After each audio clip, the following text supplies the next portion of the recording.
Shop local, dine local, listen local, love local. Small businesses in the Algoma area have been a huge part of our community. Now is the time to show our support for them. From local markets to retail stores, music venues, and restaurants. Small businesses make up the backbone of our community. So go on, embrace all they have to offer by shopping, dining, listening, and loving local. Visit ssmcoc.com to learn more or to join the Chamber today.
Shop local, dine local, listen local, love local. Small businesses in the Algoma area have been a huge part of our community. Now is the time to show our support for them. From local markets to retail stores, music venues, and restaurants. Small businesses make up the backbone of our community. So go on, embrace all they have to offer by shopping, dining, listening, and loving local. Visit ssmcoc.com to learn more or to join the Chamber today. Superior Adult Learning provides free one-on-one support to help you reach your goals. Improve your reading, writing, and math skills, become more independent, and increase your employability. Visit www.superioral.ca to get started now.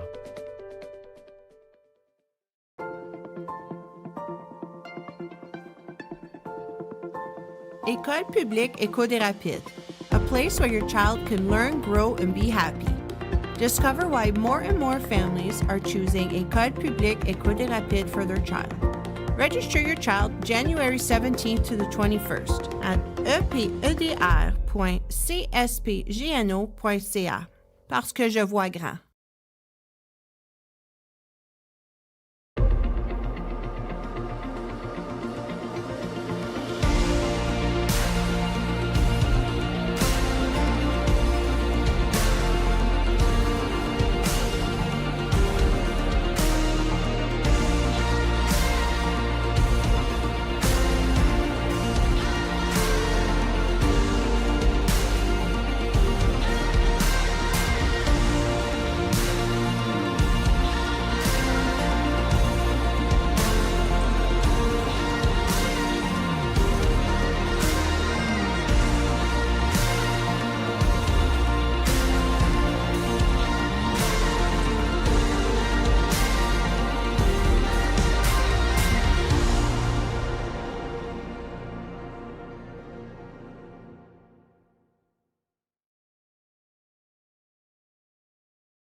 Good morning and welcome to First Local Mornings. It is Wednesday, January the 5th. Yeah. Hump day. What day is it? What day is it? It's Wednesday.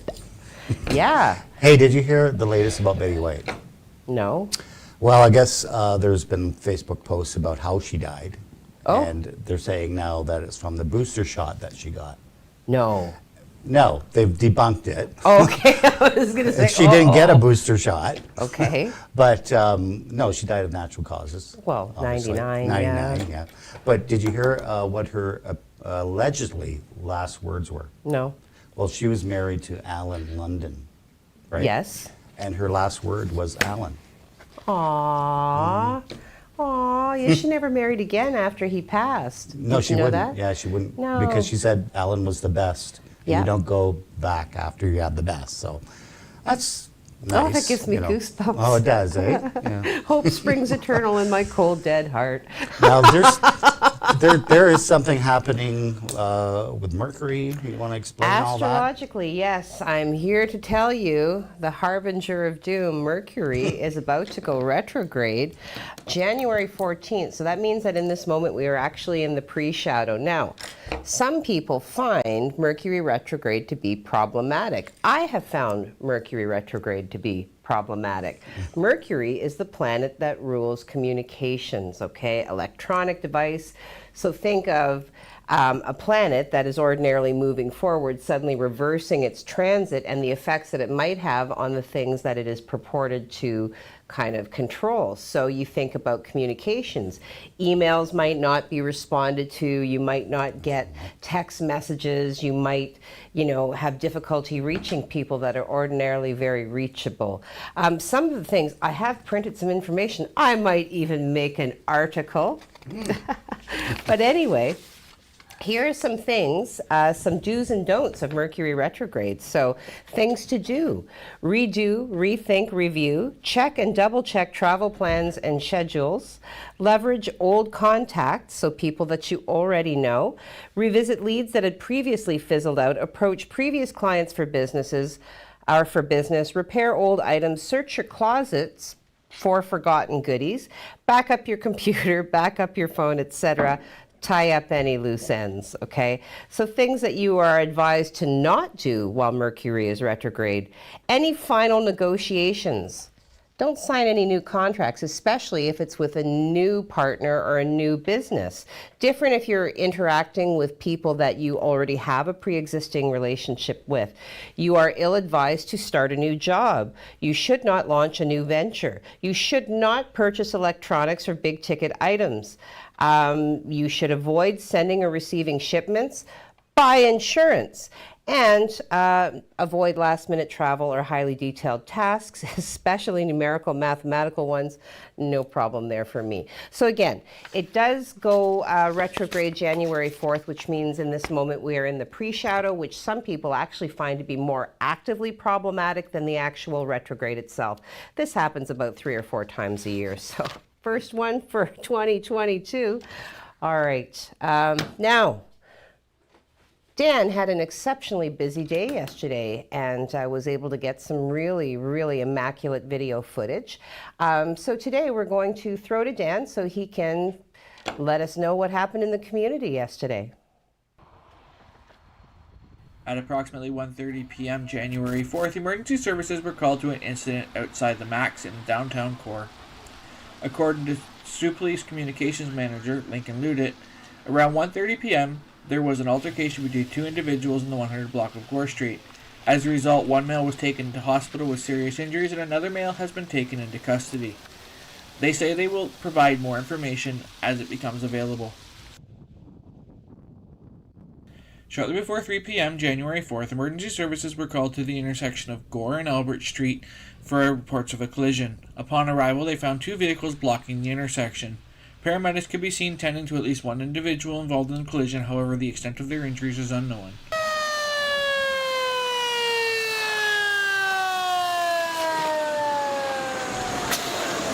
A fire which caused significant damage to a room at the Canuck Motel last week now has a cause. The Ontario Fire Marshal, Sault Police Service, and Sault Fire Service worked over 2 days to come to a conclusion. Sault Fire Services gave me the report. The cause of the blaze was a cigarette, stated Jim Brognell, who is the owner of the Canuck. He also would like to express his gratitude for the work of all agencies involved in battling last week's blaze. He also wishes the individual who was injured a speedy recovery. That individual is currently still in hospital recovering from his wounds. For Sault Online and on TV, I'm Dan Gray. Wow, excellent, Dan, and thank you very much for the fantastic coverage. Some excellent video there. And again, certainly a busy day in the community. So yeah, that kind of summarizes that component. So some of you will remember that pursuant to Doug Ford's announcement on Monday, the newly reintroduced modified Step 2 restrictions went into effect this morning at 12:01. We have posted the press release in its entirety to the website. Some of the highlights of the restrictions that did go into play this morning. Once again, reducing social gathering limits to 5 people indoors and 10 people outside, limiting capacity at organized public events to 5 people indoors, requiring businesses and organizations to ensure employees work remotely unless the nature of their work requires them to be on site, limiting capacity at indoor weddings, funerals, and religious services, rites, and ceremonies to 50% of the capacity of the particular room. Outdoor services are limited to the number of people that can maintain 2 meters of physical distance. Social gatherings associated with these services must adhere to the social gathering limits. Now, retail settings, including shopping malls, permitted at 50%. For shopping malls, physical distancing is a requirement in lineups. Loitering, don't loiter. Loitering is not permitted, and food courts are required to close. Personal care services permitted at 50% capacity, along with other restrictions. Saunas, steam rooms, oxygen bars, off the table, they're closed. Closing indoor meeting and event spaces with limited exceptions, permitting outdoor spaces to remain open. So, oh right, and the other thing that is worth noting, of course, closing of indoor dining at restaurants, bars, other food or drink establishments.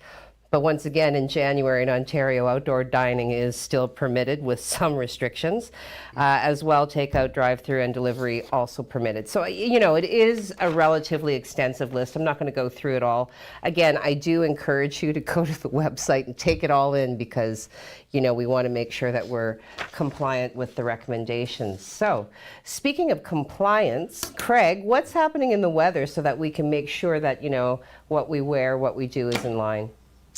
Well, you're going to need a big jacket today because it's going to be a little breezy out there, even gusty winds today. And we're also going to start seeing, well, we're starting to see some snow right now from a system to our south. I'll let you know if that's going to hit us later on this afternoon. But let's take a look outside right now. It looks fairly calm. We do have some breezy winds from the east-northeast right now, and that's indicative of the low-pressure system being off to the west. That is heading our way. What it will bring, I'll let you know. Let's take a look now at your 12-hour forecast, and this is what we look like for today. We're seeing some light flurry activity right now. Temperatures around -4 to -5. Those temperatures are going to be steady most of the day. We should pick up around 5 centimeters later on this afternoon into our evening from that system, and also -8 for your evening, only dropping down though to -9 for the overnight. It is going to be breezy, so it is going to feel a little cooler out there. I'll let you know how much snow is going to come to the region in the 3-day forecast coming up. Heidi? You know, because when I did get to work today, I had the instinct to go back outside and put my windshield cover on. So I guess that was a good sort of... That's a good thing. A good notion to act upon. Okay. We got a situation playing out at Algoma Steel, of course. Oh, should I go to commercial now? I'm teasing you. Okay. So a new COVID testing policy, which was implemented January 1st at Algoma Steel, actually has frustrated several employees to the point where complaints have been filed with the Ministry of Labor. Again, Dan is on the case and has done some preliminary investigation and posted his findings. Now, the new policy, which is included in its entirety on our website at siouxonline.com, requires unvaccinated and those, okay, so employees who are unvaccinated, as well as those who refuse to declare their vaccination status to the employer, to be tested by a third-party company with a rapid antigen test before they are permitted to enter the plant. Okay, so we've got a couple of things happening here. People are being, required to declare, which is happening even to get into a restaurant, required to declare their medical information, and then, once they've been categorized into those two to cohorts than, of course, submitting to the rapid antigen tests. So the revised policy now requires that a valid negative COVID test result must be obtained less than 72 hours before attendance on our site. And this is a quote, of course, from, this is a letter actually to employees from CEO Michael McQuaid. As an alternative to testing, employees can still opt to provide proof of their full vaccination. He goes on to say, this policy does not mandate vaccinations, okay, and focuses on testing as a proven safeguard in supporting the health and well-being of our employees and our community. In addition to existing protocols, distancing, face masks, the testing is intended to mitigate the transmission of COVID-19 and provides another layer of protection against infection for those attending the site. We consider this policy to be reasonable, and when weighed against the threat of COVID-19, provides protection necessary to keep our workplace safe. So what's happening then is the plant has testing trailers at the employee gates, and according to sources are directing people in for testing who have not been vaccinated or who have been consistent in declining to provide their vaccination status. Now, some employees, so we're getting into the meat of it here, some employees argue that the new policy is targeting the unvaccinated and won't achieve its overall goal. So in summary, the argument basically is that if you're only testing the unvaccinated, you're perhaps missing those who still may be carrying the virus, although vaccinated, because, you know, that has been shown as well. So I think what the majority of the employees who are protesting intend is that there should be testing for everybody to ensure maximum safety. Anyway, Dan has done a great job. He's talked to Brenda Stenta. There is a statement. He's talked to the union. You know, the union finds that, you know, the plant is working within their legal parameters. They have consulted with legal advice. So we will continue to monitor this situation as it plays out, of course, you know, and certainly not a situation limited to the steel plant. We're watching this play out across many businesses and organizations. So certainly an interesting time to be reporting the news.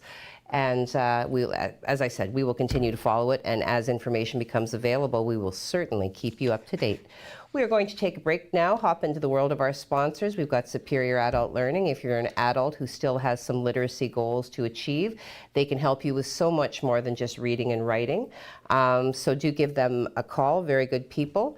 As well, Maker North, which, as you know, a favorite of mine, solving problems in the community. All right, over to you. First Local, supported by Maker North, 3D printing, laser cutting, 3D design, education, prototyping, and more. Maker North, whatever it takes. Superior Adult Learning provides free one-on-one support to help you reach your goals. Improve your reading, writing, and math skills, become more independent, and increase your employability. Visit www.superioral.ca to get started now. Shop local, dine local, listen local, love local. Small businesses in the Algoma area have been a huge part of our community. Now is the time to show our support for them. From local markets to retail stores, music venues, and restaurants, small businesses make up the backbone of our community. So go on. Embrace all they have to offer by shopping, dining, listening, and loving local.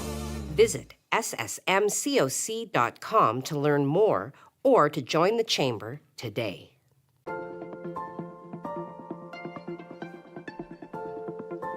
École publique Éco des Rapides, a place where your child can learn, grow, and be happy. Discover why more and more families are choosing École publique Éco des Rapides for their child.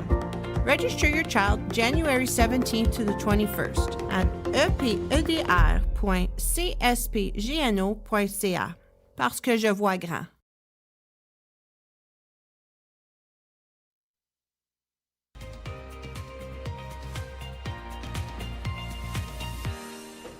Good morning and welcome back to this hump day edition of First Local Mornings, Wednesday, January the 5th. We're just going to, rip through the COVID numbers, get that out of the way, just taking care of business as we always do. So yesterday, Algoma Public Health did report 64 new cases of COVID-19, 58 from Sault Ste. Marie and area, 1 from Central and East Algoma, and 5 from Elliott Lake and area. I don't even flinch when I say that anymore. That spiritual callus is thick now. So the number of active cases that increases to 611, with 1,734 now categorized as resolved. And we have had 1 hospitalized case that has been transferred in from another health unit, bringing that total to 5. So 4 residents in hospital with 1 individual in hospital that has been transferred in from outside. What else can I tell you? Provincially, Ontario is reporting 1,290 people in the hospital with COVID-19 and 266 people in intensive care. The province is also reporting 11,352 new cases yesterday, although it notes that the numbers underestimate the true case counts due to limits Ontario has placed on testing. So the province did report 10 new deaths from the virus. Intensive care admissions have been rising in the province, with 248 people in intensive care due to COVID-19 a day earlier. Yes, and of course, that particular bit of information also references the return to remote learning, which most of our students will be starting on that particular joyous journey again today, including my children. So good luck to everybody. I hope all of the students have a great first day. And I encourage everybody once again, practice patience, practice kindness. This is difficult for everyone, including the teachers who, although they've had some exposure to it at this point, may never have been trained in delivering curriculum online. So we'll go with that. On other news locally, the Canuck, formerly known as the Canadian, certainly, an event happening place, as far back as I can remember, did announce in a Facebook post that they're closing due to the next round of provincial restrictions. The official statement reads, "We at the Canuck will be closing our doors permanently, effective immediately, due to the most recent set of restrictions. From all of our staff and ownership, we would like to express our thanks to all of our loyal customers and anyone who has stopped by." So, of course, social media being what it is, after the fire that Dan did such a great job of reporting on, there were many questions being put forward on social media. And Dan did spend time with Jim Brogno yesterday, who is the owner. He did clarify that he's only closing the bar and the restaurant, not the rooms in the back. The people who are residents of those rooms are safe. He said that he is actually considering the current housing situation in our city. He's looking at installing 12 more bachelor rooms where the restaurant and dining room were. So why is he closing? He is saying, well, you know what? The pandemic being what it is, it's impossible to predict when it will end.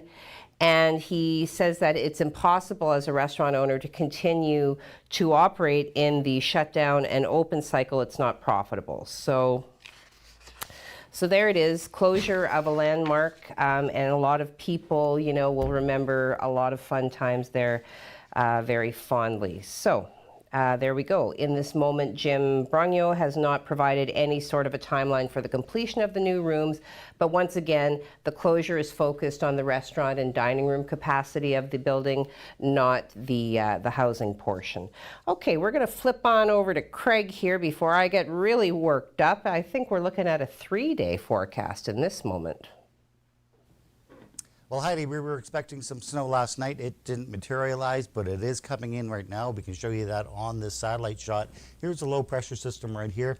This is coming up this way. Now, the good news here, we're going to miss the bulk of the heavy snow. Most of that is going to fall towards the Sudbury Nickel Belt area, Georgian Bay. They're going to see about 20 to 25 centimeters from this system. We're only going to pick up wraparound flurry activity today. That means we're only going to see about maybe 5 centimeters by the end of the day tonight. Let's take a look at your radar. We'll show you where that snow is right now. You can see it's building in across Lake or Georgian Bay, Lake Huron, heading towards the North Shore and the Sudbury region. Again, we have some light flurry activity here, and that's going to amount to about 5 centimeters, but we do have some strong winds. Well, not really strong winds, but it's going to be gusty out there today, blowing some of that snow around. Temperature is not bad. We're currently sitting at around -4. We're going to drop to about -5. We're going to see our temperatures actually go down over the next couple of days as we see some colder air come in. -17 though in Wawa, -18 in Timmins. So you can see where that cold air is right now. That's kind of going to wrap around that low pressure system and then eventually come here and drop our temperatures. Let's take a look at the map for today. Here's that low pressure system. A large cold front associated with it, so you know there's some very cold air coming in behind it, and we are definitely going to see some very cold air from this system, and this system is tracking off towards the northeast. But we do have a couple more systems to worry about. You can see them building up here in the west. They're going to start coming in for this weekend, and again, we could see some pretty heavy snowfall, about 10 centimeters come Friday into Saturday. This is what we look like for the next 3 days, though. Heavy at times today of light flurry activity, so it's going to be blowing around there because of the winds. Temperatures at -5, feeling a little cooler because of the winds. But see our temperatures for tomorrow. We dropped the snow, but our temperatures are very chilly. Those are daytime highs at -13, -11 for Friday with partly sunny skies. And then we start seeing that system come in Friday night into Saturday. And again, we have another system coming in for Sunday as well. I'll tell you more about that coming up in the 7-day forecast. Right now, let's send it right back to Heidi. Well, thank you for that, Craig. Always love to check into the world of weather. We're going to take a short break now to check in with our sponsors. I want to remind everybody, if you have a child, even though we're in this time of remote learning, you know, if you do have a child that's of age to be registered for kindergarten, you are able to do so. Both the Algoma District School Board as well as the Huron Superior District Catholic School Board are both accepting registrations for kindergarten. So please do go to our website. You will see the banner and you will be able to click on it and be taken right to the portal to get all of the information that you need. All right, fill your cup and come on back. Superior Adult Learning is looking for volunteers who want to make a difference in our community and help others reach their full potential. In only a few hours a week, you can help our learners achieve their goals and set them on a path towards a successful, independent future. Visit www.superioral.ca to get started now.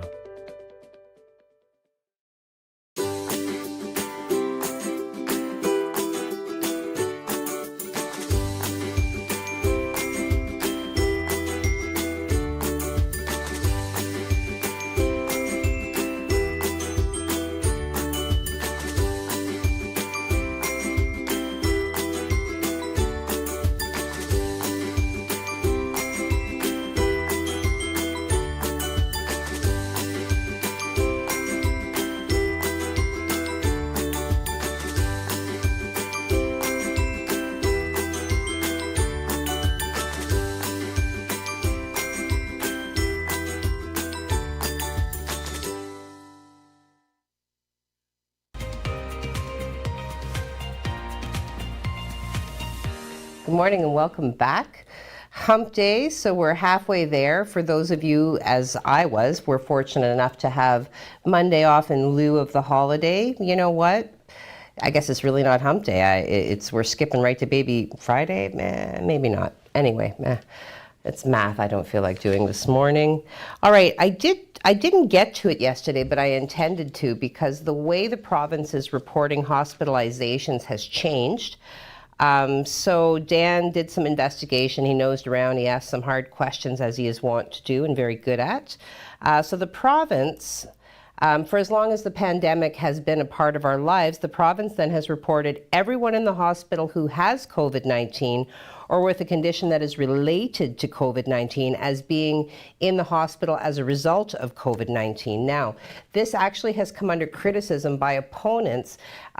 They have felt that this was a way of inflating numbers, of perhaps driving fear among the citizens of the province. Specifically, former progressive Conservative leader and now mayor of Brampton, Patrick Brown, last week was the latest to add his voice to the critics of the numbers. He said they came to the hospital for another procedure and were found inadvertently that they had COVID. Therefore, they were showing no symptoms. And this was something that Brown did say in an interview with another media outlet. So someone then might be coming in for a surgery, for example, and because they were testing all of the patients for COVID, they find out that way, and so then the number rolls up to COVID. But then they're in the provincial reported data as hospitalization with COVID, but they're not hospitalized because of COVID. So he just felt that it was a bit misleading. All right, so everybody has an opinion for sure.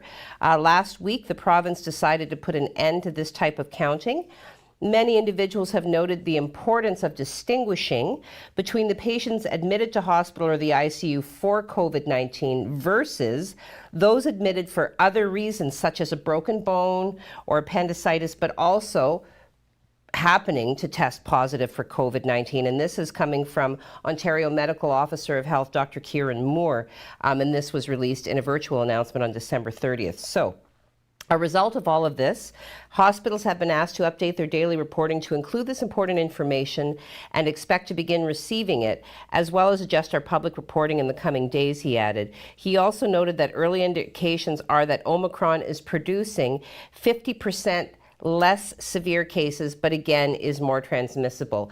And I just feel like, because there were a few comments, I just want to remind everybody, nobody is suggesting that COVID-19 is not a very serious illness, and certainly heartfelt condolences to everybody who has suffered in a personal way as a result. Okay, we're just bringing you the news. All right, what else can I tell you? In anticipation of what may or may not come as a result of this wave of Omicron, Ontario's health system is now preparing for drastic measures needed to deal with the growing wave of COVID-19 that's infecting people at an unprecedented rate. All non-urgent surgeries across the province will be paused starting today to free up space and staff as the Omicron variant is expected to sicken more people. The medical vice president of the agency overseeing the province's hospital system says that pressure is stemming from the large number of patients being hospitalized as well as staff absences. So, one Toronto area hospital, for example, declared a code orange this week due to a lack of resources requiring patient transfers and other measures. Okay, and this has been seen before. It's being seen elsewhere. Just in reporting the numbers to you locally, I did indicate that we have one individual who's been brought in from another health unit. So, Ontario working together to provide that network of support to make sure that all Ontarians see the help and get the resources that they need to recover.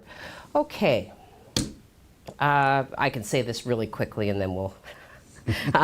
all Ontario casinos and charitable gaming centres are to close temporarily. This is posted in its entirety to our website. This just has to do, of course, with the latest round of restrictions.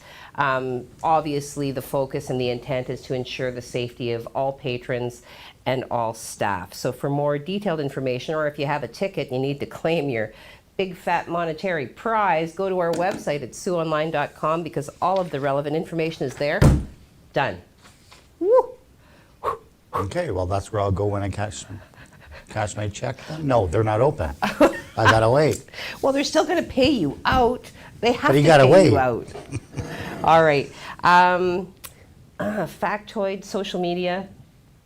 Okay, this is a really cool factoid. I was really excited, and we didn't do one yesterday, so I thought today I should beef it up a bit. Okay. So it was actually on this day, so January 5th in 1914, that the automaker Henry Ford announces an unprecedented $5 a day minimum wage for his employees.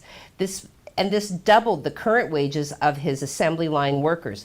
So $5, for example, in 1914, adjusted for inflation, is about $140 in today's money. So correspondingly, the high pay attracted thousands of hopeful employees across the country. The crowds were so large that riots broke out and the crowd had to be dispersed with fire hoses. It is said that the higher pay was needed to help combat high worker turnover because, assembly line could be very monotonous work. Yeah. So Ford had to hire in 1913, so the year before, 50,000 workers to support a workforce of only 14,000. And new workers were, as all employers will attest to, expensive to train. Lack of workers was slowing production of the Model Ts. So the pay increase, however, came about with conditions. Employees would still receive their pay of $250 a day, but if they met company requirements, then they'd get the bonus representing the other $250. Okay. Some of the requirements to qualify: you had to abstain from alcohol and gambling. Immigrant workers had to learn English and take classes to become Americanized. You were not allowed to physically abuse your family. Yeah, you had to keep your home clean. You couldn't take in boarders, and your wives should not be working outside of the home. That was, there you go. Oh, that was when? 1914. 14? Ladies, don't Lots have leave the changed house. since then. I don't know. Now we're back in the house, so I don't know what that means. Anyway, social media. Tony Mancuso beating everybody to the Tony. punch. Yeah, good morning, everyone. Have a great day. Good morning to you, Tony. Ruth is online. Happy Wednesday. Happy Wednesday to you, Ruth. Hi, Ruth. Enika, good morning, everyone. Good morning to you, Enika. Jim Whitty sips his coffee. Good morning, people. Good morning to you, Witty Jim Whitty. Jim, which song by the Beatles is great to listen to while having coffee? Definitely has to be Latte B. Allie and Ron Rollinson, which is usually Allie, says good morning. Good morning, Allie. Bradley, good morning. Happy hump day. Yes, Bradley, happy hump day to you. Evelyn McColeman, good morning to everyone. Good morning to you, Evelyn. Jim and Brad exchanging greetings. Steph they always Swanson, I know, right? Very well. We all went to high school together, so it's a kind of mini reunion every day. Steph Swanson says good morning. Good morning, Steph. New viewer, Heather Starling Spears. Hello, Heather Starling Heather. Spears. Thank you for commenting. Thank you for watching. She's saying good morning, Tammy. And Evelyn McColeman is wishing Allie a good morning. Allie is wishing Evelyn a good morning. Tristan Tremblay getting ready for school. Good morning, everyone. Have a good day. Tristan. To you as well, Tristan. Nice to hear from you. You better get ready for school. Leslie Wilson, good windy Wednesday morning. Hey, Leslie. Yes, is it windy out there? It's pretty breezy. Yeah. Is it, eh? A little Yeah. not snow out. Okay. Around. Joanne Burmaster says morning. Morning, Joanne. Tori Below Henderson, Tori Nicole Below Henderson, our viewer from Charlevoix. I've never been to Charlevoix. You never went to the castle? You never No. saw a concert there or anything? No, It was a good time. I know. That's what I Fabulous hear. venue. Yes, so shout out from Charlevoix, Michigan. Good morning, Heidi and crew, family and friends. Good morning to you, Tori. As always, thank you for watching. Pam Stafford, good morning from Gooley. Hey, good morning to you as well, Pam Stafford out in Gooley. Kathy Boren, good morning, happy hump day, make it a good one. You as well. And rounding it out with Joseph, great show, everyone, always fun. Thank you very much Thanks, for the Joseph. feedback. Okay, over to the 7th day. Okay, let's go to Sunday. Being that you remembered it, we will do well, it. you know. Okay, let's go pull that board up there, Mike. Pretty cold temperatures over the next couple of days. It's going to be pretty chilly out there. Even the overnight temperature is pretty chilly. You want to bring your dogs in during the overnight if you keep them out, because it is getting pretty cold out there. But then it's like a roller coaster ride. As you can see, we go Yeah. from -11, then -6, -4, then back to -10. So it's like a roller coaster ride, but the snow levels are going to be still lower. I mean, we still have a good chance of seeing some snow this weekend from another system coming out west, where we could see another 10 centimeters, but it's still way below where we normally are. So fingers crossed, that's the way our winter will be. Okay. All right. Well, I mean, so far so good. It can only ever be winter for as long as it can be winter. That's right. We're already into January, right? Right. So, anyway, I'm going with that. That's all we have for you today. But we look forward to speaking with you again tomorrow. So come on back. Have a good day.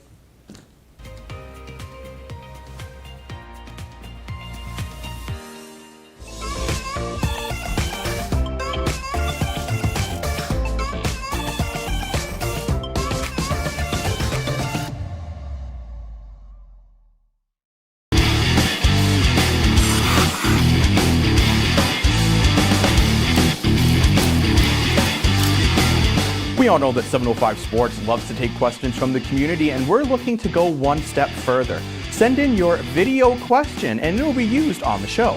Dan and I will break down your question and answer it the best to our ability so you can really feel you're a part of the 705 Sports community. 705 Sports airs every Friday at noon on TV and Sioux Online's Facebook page, plus our video-on-demand service at SiouxOnline.com.